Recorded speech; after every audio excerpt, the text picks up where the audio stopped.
কাফের বেঈমান মুশরিক ইহুদি খ্রিস্টানেরা নাফরমানি দিয়া জমিন ভরপুর করে ফেলেছে। এত নাফরমানি, মূর্তি পূজা, আল্লাহর সন্তান বলে ঈসা আলাইহিস সালামকে, উযাইর আলাইহিস সালামকে বলে আল্লাহর সন্তান, মরিয়ম আলাইহিস সালামকে বলে আল্লাহর স্ত্রী। আল্লাহ হলেন মরিয়মের স্বামী। নাউজুবিল্লাহ, নাউজুবিল্লাহ বলে। আল্লাহ বলেন মুহাম্মদ পয়গম্বরকে আপনি যান আপনার কওমের লোকদের কি গিয়া বলেন, একত্ববাদের স্বীকৃতি দেওয়ার জন্য, কালেমা পড়ার জন্য, মুসলমান হওয়ার জন্য। ও আরেকটা কথা আছে কইলাইতাম নি, আমার তো মন্দ কইব।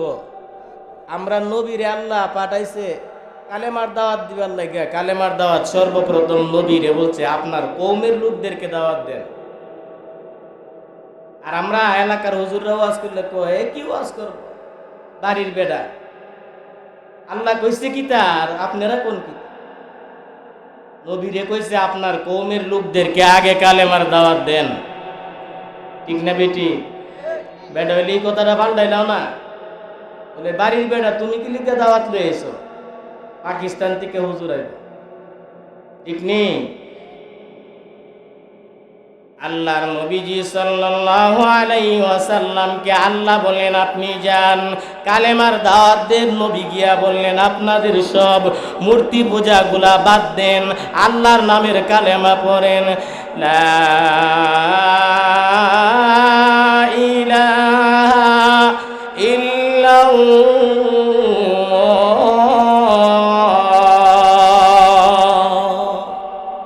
মুহাম্মাদুর রাসূলুল্লাহ পড়েন সাল্লাল্লাহু আলাইহি ওয়াসাল্লাম। তারা বলতেছে এ আব্দুল্লাহর বেটা মুহাম্মদ, আবু তালেবের নাতি মুহাম্মদ, বাতিজা মুহাম্মদ, আব্দুল মুত্তালিবের নাতি মুহাম্মদ। আর আল্লাহ বলেন না, সম্ভব না, আজকের থেকে মুহাম্মদ বলা যাবে না, মুহাম্মাদুর রাসূলুল্লাহ সাল্লাল্লাহু আলাইহি ওয়াসাল্লাম বলতে হবে। আমার নবীরে যেমনে মন চাইমনে ডাক দেওয়া যাবে না। এ মুহাম্মদ, আব্দুল্লাহর বেটা মুহাম্মদ, আবু তালেবের বাতিজা মুহাম্মদ, আব্দুল মুত্তালিবের নাতি মুহাম্মদ, এইভাবে ডাক দেওয়া যাবে না। তাকে ডাক দিবে মুহাম্মাদুর রাসূলুল্লাহ সাল্লাল্লাহু আলাইহি ওয়াসাল্লাম বলে সম্মানের সাথে ডাক দিতে হবে। নবী বলেন আমাকে আল্লাহ পাঠাইছেন আপনাদের পয়গম্বর হিসাবে, রাসূল হিসাবে কালেমার দাওয়াত দেওয়ার জন্য। ও মুসলমান, ওই সময় মুহাম্মদ পয়গম্বর কালেমার দাওয়াত দেওয়ার পরে মুশরিকরা বলে, ইহুদিরা বলে, খ্রিস্টানেরা বলে কোন খোদার দাওয়াত দেও তুমি? আমরা তো খোদা আছেও, কাবা ঘরের মধ্যে 360 খোদা ঢুকায় রাখছি। নাউজুবিল্লাহ বলে আর কোন খোদার দাওয়াত দেও? ইসলাম ভাই নতুন খোদা লয়ে এসে তুমি আনো। আব্দুল্লাহর বেটা কিতা শুরু করে দিছে, এটা নতুন খোদা লয়ে আইছে। আমরা তো খোদা আছেও, এক একটা সমস্যার জন্য এক একজন খোদা আমরা বানায় রাখছি। নাউজুবিল্লাহ। তখন গ্রাম্য লোকগুলা গেল, এটা কইলাম শানে হুজুর বয়ান করতেছি সূরা ইখলাস কেন নবীর কাছে নাজিল হয়েছে এই কথাটা। ঠিক না বেটি? গ্রামের কিছু লোক গেলেন, গিয়া বললেন আপনার আল্লাহর পরিচয় দেন, খোদার পরিচয় দেন। আপনার আল্লাহর স্ত্রী কয়জন, সন্তান কয়জন, ছেলে মেয়ে কয়জন? ও মুহাম্মদ পয়গম্বর, আপনার রবের পরিচয় দিন। তিনি কি খান, কি দিয়া তিনি তৈরি? রূপার তৈরি নাকি মাটির তৈরি নাকি স্বর্ণের তৈরি? আমাদের খোদা কিছু আছে এমন যা মাটির তৈরি, আর কিছু খোদা আছে রূপার তৈরি, কিছু খোদা আছে স্বর্ণের তৈরি, আমাদের কিছু খোদা আছে কাঠের তৈরি। নাউজুবিল্লাহ। জাতের জাতের খোদা বানায় রাখছি আমরা। এক এক জাতের খোদা আমাদের কাছে আছে, তুমি কোন খোদার কথা কও, তোমার খোদার পরিচয় দেও। আল্লাহ তাআলা বলেন, নবী আমার পরিচয় আপনি দিবেন, আমি জিব্রাইল আমিনকে আপনার কাছে পাঠায়া দিলাম। জুড়ে বলেন সুবহান। জিব্রাইল আমিন নবীর কাছে আগমন করলেন, সালাম দিলেন, আসসালাতু আসসালামু আলাইকা ইয়া রাসূলুল্লাহ, আসসালাতু আসসালামু আলাইকা ইয়া হাবিবাল্লাহ। ও নবী, আল্লাহ তাআলা আমাকে পাঠাইছে, আমি এসেছি এমন একটা কমপ্লিট সূরা নিয়ে। ওই সূরার নাম হলো সূরাতুল ইখলাস, যেই সূরাকে আপনারা কুল হুয়াল্লাহ সূরা হিসাবে চিনেন এবং জানেন, তার পরিচয় আপনারা চিনেছেন। আল্লাহ তাআলা বলেন, আপনি পরিচয় দিয়া দিন। কুল, আপনি বলেন তাদেরকে, কুল হুয়াল্লাহু আহাদ, তিনি এক, অদ্বিতীয়, তার কোনো শরীক নাই। জুড়ে বলেন সুবহানাল্লাহ।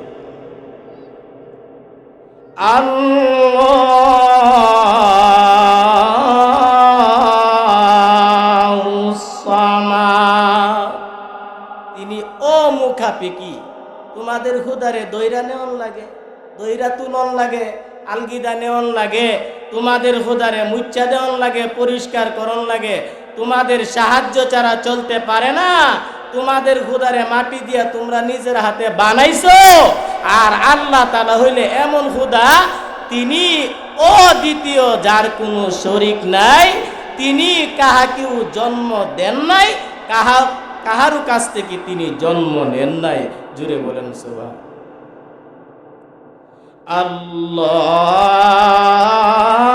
আল্লাহুস সামাদ, লাম ইয়ালিদ ওয়া লাম ইউলাদ ওয়া লাম ইয়াকুল লাহু কুফুয়ান আহাদ। তিনি লা শারীকা লাহু, তিনির সমকক্ষ আর কেউ নাই। ওয়ালাম ইয়াকুল লাহু কুফুয়ান, একাই তিনি সব কিছু করতে পারেন। এটা তো বুঝলাম না, বিষয়টা একটু বুঝায়া বলেন। কারেন্টের তার আসেনি, দুইটারে যদি লাইটের তারের মধ্যে জয়েন দেন তাহলে বাতি জ্বলে, আগুন জ্বলে, ঠিক না বেটি? দুইটা তারে যদি ফ্রিজে ঢুকাই দেন তাহলে ঠান্ডা, ফ্যানের মধ্যে ঢুকাই দিলে ঠান্ডা, ঠিক না বেটি? আর পানির কলের মধ্যে ঢুকাই দিলে পানি। দুইটা তার, মাধ্যম শুধু একটা জিনিস, কারেন্ট। এটার মাধ্যমে অনেকগুলা সম্ভব, ঠিক না বেটি? আল্লাহ বলেন, আমার দ্বারাও সব কিছু সম্ভব। আর আল্লাহ যা কিছু করতে চান, কাহারও সাহায্য নেওয়া লাগে না, আল্লাহ বলার সাথে সাথেই হয়ে যায়। সুবহানাল্লাহ।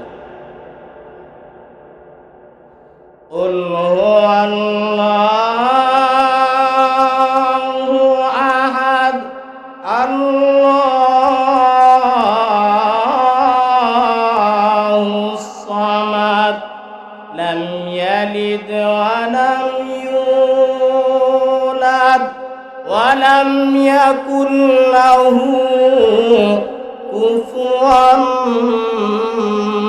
আহাদ। আল্লাহ এক, অদ্বিতীয়, তার কোনো শরীক নাই। এই সূরা সূরাতুল ইখলাস। সূরায়ে ইখলাসের মধ্যে, সূরায়ে ইখলাসের এই ইখলাস শব্দটা নাই। নাই কেন? এটার আলোচনা বিস্তারিত, অনেক লম্বা। তার আগে সূরায়ে ইখলাসের কিছু ফজিলত বয়ান করি। সূরা যদিও ছোট, কিন্তু সূরার ফজিলত অনেক বেশি। সুবহানাল্লাহ। আল্লাহর নবীকে আল্লাহ জানায়া দিলেন, ও নবী মুহাম্মদুর রাসূলুল্লাহ সাল্লাল্লাহু আলাইহি ওয়াসাল্লাম, আমি যে সূরা নাজিল করেছি ওই সূরার নাম সূরাতুল ইখলাস। আয়াত সংখ্যা অল্প, ছোট্ট সূরা, তার মর্যাদা অনেক বেশি, মর্তবা অনেক বেশি। ও নবী, একটা সূরার মধ্যে কয়েকটা বিষয় আলোচনা করেছি, এমন সূরা অনেক আছে। দুইটা সূরা নাজিল করেছি, একটা সূরা হলো আপনার শান, আপনার মান, আপনার মর্যাদা সম্পর্কে, অন্য কোনো বিষয় এই সূরার মধ্যে নাই। এই সূরার নাম হলো সূরাতুল কাউসার। ইন্না আ'তাইনাকাল কাউসার ফাসাল্লি লিরাব্বিকা ওয়ানহার ইন্না শানিয়াকা হুয়াল আবতার। সুবহানাল্লাহ।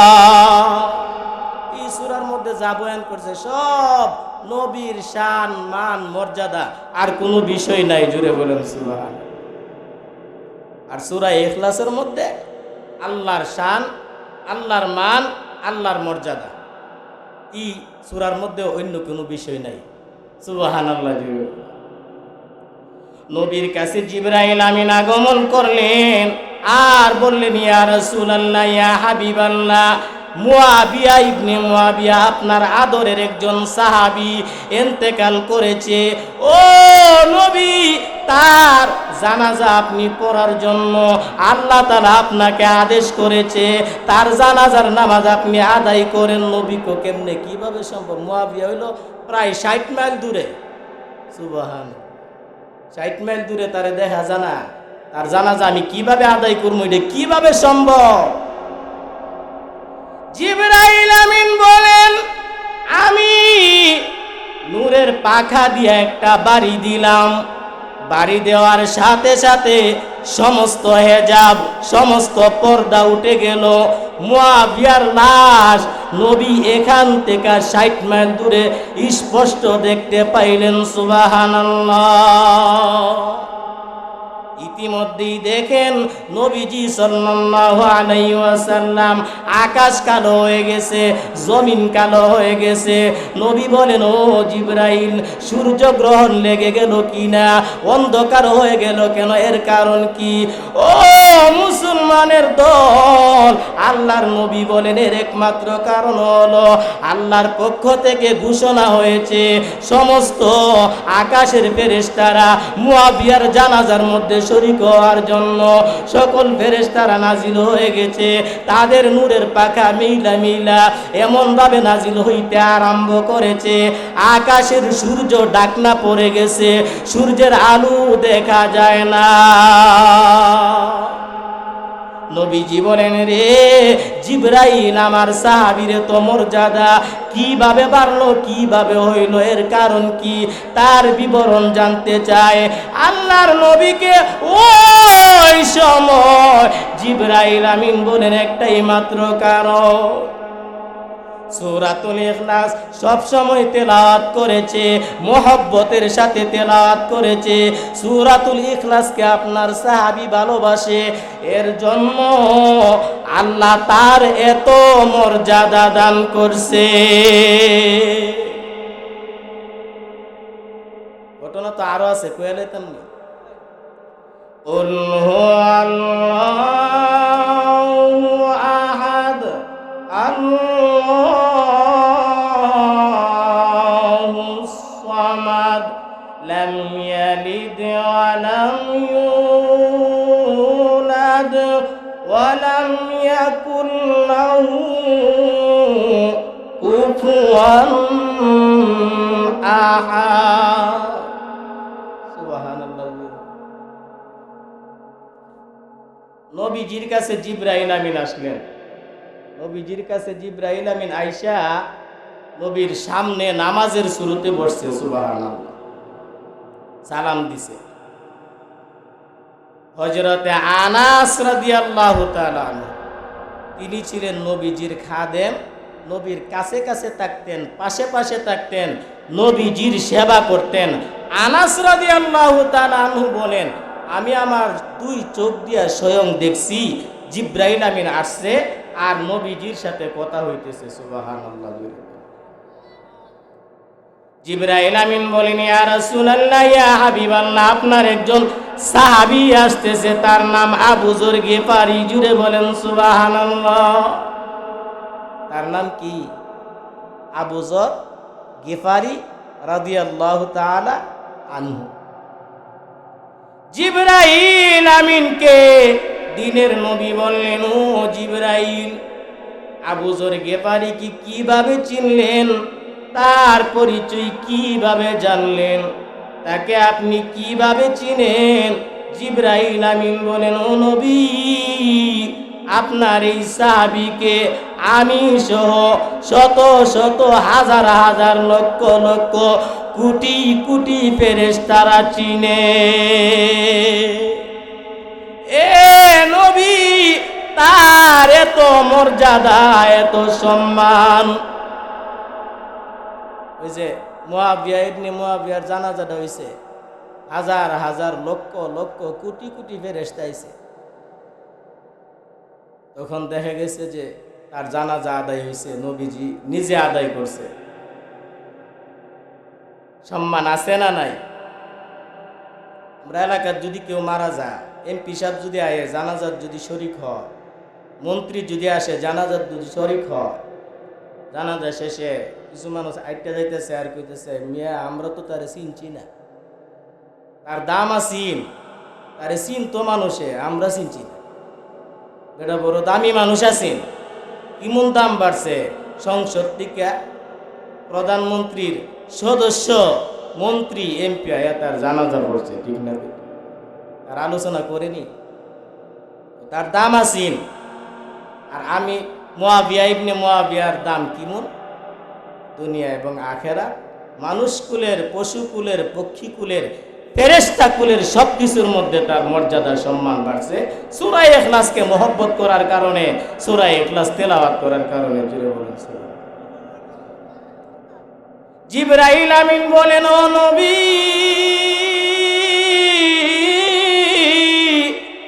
আপনার সাহাবী আবু যর গিফারিকে আমি নয়, শুধু আমি নই গো নবী, শত শত হাজার হাজার লক্ষ লক্ষ কোটি কোটি আসমানি ফেরেশতারা চিনে। তার মর্যাদা দুনিয়া এবং আখেরাত সব কিছুর মধ্যে আল্লাহ দান করেছেন।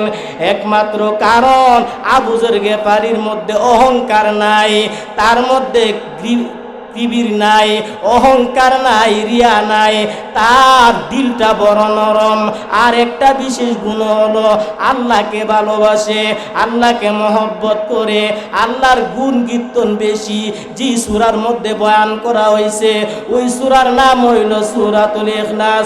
ও নবী, এক মুহূর্তের জন্য তার জবান বন্ধ থাকে না, অবসর সময়ে সব সময় আবু যর গিফারি আপনার আল্লাহর নামের সূরা সূরাতুল ইখলাস তেলাওয়াত করে।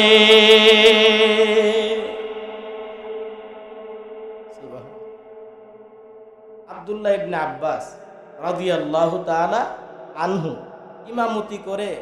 ইমাম সাহেবের সুনামের অভাব নাই, ভালোবাসে সবাই, সবাই মহব্বত করে, কিন্তু নবীর কাছে বিচারাইছে। সুবহানাল্লাহ। বিষয়টা কি? তা কত ভালোবাসা, কত মহব্বত, এত সুনাম, বিচার আইলো কেন? ঠিক না বেটি? ওই সময় গ্রাম্য কয়েকজন লোক আসলেন আর বিচার দিলেন। নবী সবকিছু ভালো, সবকিছু সবাই প্রশংসা করে, তার বয়ান করে, ভালো ভালো বলে। একটা বিষয় কারও ভালো লাগে না, সেটা হলো আব্দুল্লাহ ইবনে আব্বাস ইমামতি করে, ইমামতির মধ্যে বেশি বেশি সূরা ইখলাস তেলাওয়াত করে। আর কোন সূরা না, সূরার দিয়ে অভাব না, সূরা ইখলাস বারবার তেলাওয়াত করে, মজা লাগে না? পাল্টায়া তেলাওয়াত করলে বানা। সুবহানাল্লাহ। ও মুসলমানের দল, জিবরাইল আমিন আল্লাহ তাআলা পাঠাইলেন। জিবরাইল আমিন আসলেন, একা আসেন নাই, 70,000 ফেরেশতা নিয়ে জিবরাইল আমিন নবীর দরবারে আসলেন। ও নবী, তারা যে সমালোচনাটা করতেছে আসলে বিষয়টা এরকম নয়। তার মাগফিরাত কামনা করার জন্য এসেছি। আল্লাহ তাআলা পাঠাইছেন নবী গো, আল্লাহ তাআলা তারে অনেক ভালোবাসে, অনেক বেশি মহব্বত করে আল্লাহ তাআলা। আল্লাহ তাআলার মহব্বতের একজন বান্দা হইলেন আব্দুল্লাহ ইবনে মাসউদ। আব্দুল্লাহ ইবনে মাসউদের আল্লাহর মহব্বতের কারণ হলো বেশি বেশি সূরা ইখলাসের তেলাওয়াত। এরা যেটা কইতেছে এটা ঠিক না। আল্লাহ কইতেছে সূরা ইখলাস দিয়া তেলাওয়াত বেশি বেশি করে নামাজ পড়লে অসুবিধা নাই। নবীও ঘোষণা দিছে সূরা ইখলাস পারলেও পড়েন, সূরা কাউসার পারলেও পড়েন, 3 আয়াতের বিশিষ্ট সূরা। এটা নিয়ে কোনো সমস্যা নাই। যেটা পারেন এটা পড়েন, যেটা পারেন না এটা ভালো করে শিখেন, ভুল শিখেন না। আলেম তারা পড়ে, আলেম তারা, আলেম তারা কাইফা ফাআলা রাব্বুকা বিআসহাবিল ফিল, অর্থ পাল্টায়া যাবে, ঠিক না বেটি? এখানে আলেম তারা না, আলাম তারা ঠিক করে না। ইমাম সাহেবের কাছে যায় না, এই বিষয়গুলো নিয়ে কোনো চিন্তাও করে না। আমি যে ভুল পড়তেছি নামাজের মধ্যে, নামাজ তো হবে না, ঠিক না বেটি? আল্লাহর মহব্বত কোন সূরার মাধ্যমে? সূরাতুল, কথা কন না কেন, কোন সূরার মাধ্যমে? সূরাতুল ইখলাসের মাধ্যমে। নবীর মহব্বত কোন সূরার মাধ্যমে? সূরাতুল কাউসারের মাধ্যমে, ঠিক না বেটি?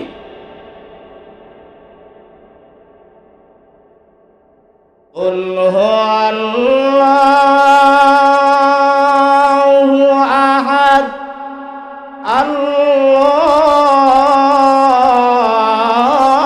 الله الصمد لم يلد ولم يولد ولم يكن له কুফুয়ান আহাদ। আমরা নবীরে গালি দেয়। নবী কইতাছে তোমরা সব বাদ দেও, কালেমা পড়ো। আরে হেরা কো মুহাম্মদ যা বাড়াবাড়ি শুরু করছে আব্দুল্লাহর কাছে গিয়ে বিচার, আব্দুল্লাহর ছেলে মুহাম্মদের ব্যাপারে আব্দুল মুত্তালিবের কাছে গিয়ে বিচার দিতেছে।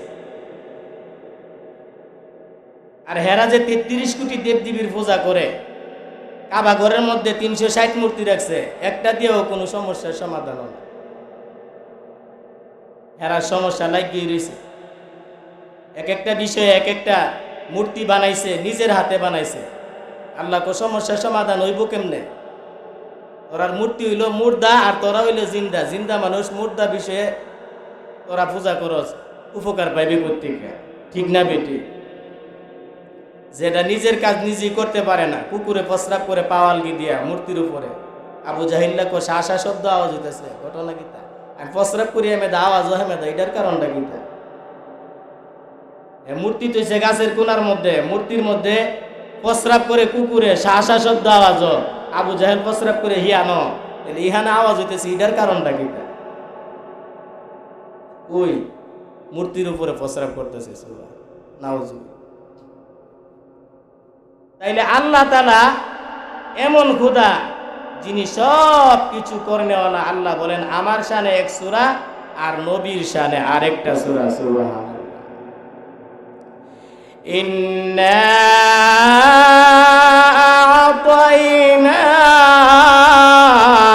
আ'তাইনাকাল কাউসার ফাসাল্লি লিরাব্বিকা ওয়ানহার ইন্না শানিআকা হুয়াল আবতার।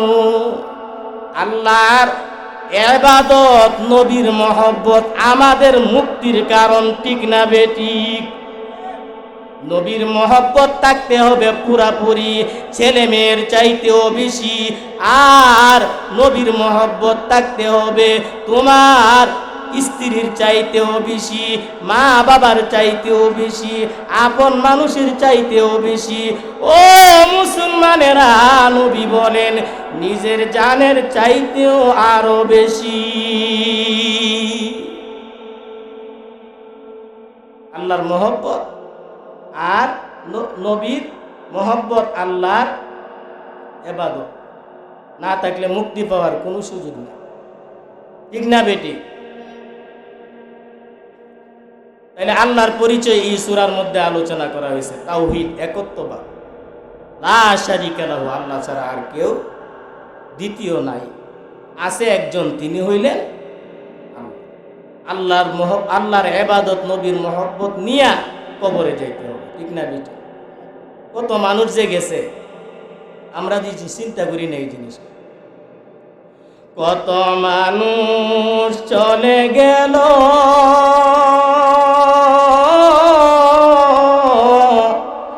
আর না আইলো ফিরিয়া, তুমিও তো যাবে চলে আর না আইবে ফিরিয়া, ঠিক না?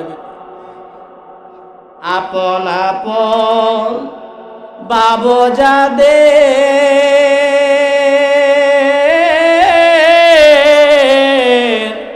কেহই তোমার আপন না, যিনি তোমার আপন হবেন তিনি শুয়ে আছেন মদিনা, ঠিক না বেটি?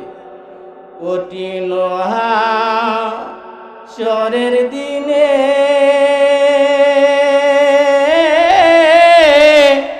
আরে রব্বুল আলামিন ওয়াহিদুল কাহার বলিয়া সাজিবেন যেই দিন, কাহার রূপ ধারণ করে আল্লাহ বসবেন, সুবহান। থাকিবে না দয়া মায়া আর স্নেহ মমতা, কেহই হবে না কারো জামিন দাতা, কেউ জামিন দাতা হবে, ঠিক না বেটি? হায় হায় হাহাকার পুরিয়া যাবে রে দনি, পিপাসাতে হবে গলে তোমার মগজে পানি, ঠিক না বেটি? কান্দিতে থাকিবে সেদিন আদমের আওলাদ,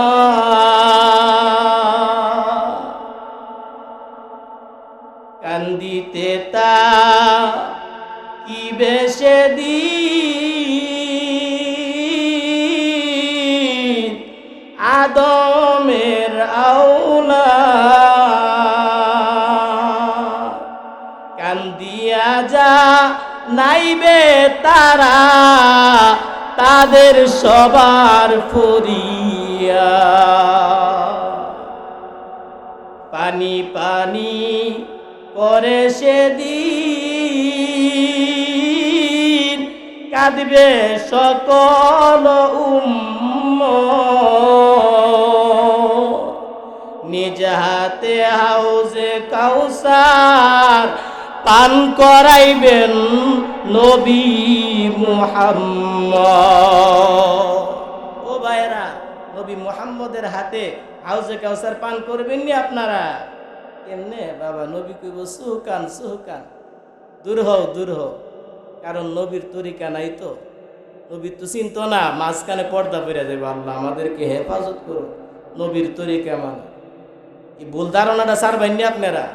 এলাকার হুজুরে কি ওয়াজ করবে, এর দিয়ে সময়টা নষ্ট করে লাভ আছে? নবীর আল্লাহ কইছে তোমার কৌমের কাছে গিয়ে আগে দাওয়াত দাও, এই হিসাবে তো আমরা আগে ওয়াজ করার দরকার, ঠিক না বেটি? মন্তব্য করলে করো, ভালো পাইলে পাও, না পাইলে নাই, আল্লাহর জন্য নবীর জন্য মুহাব্বত, ঠিক না বেটি?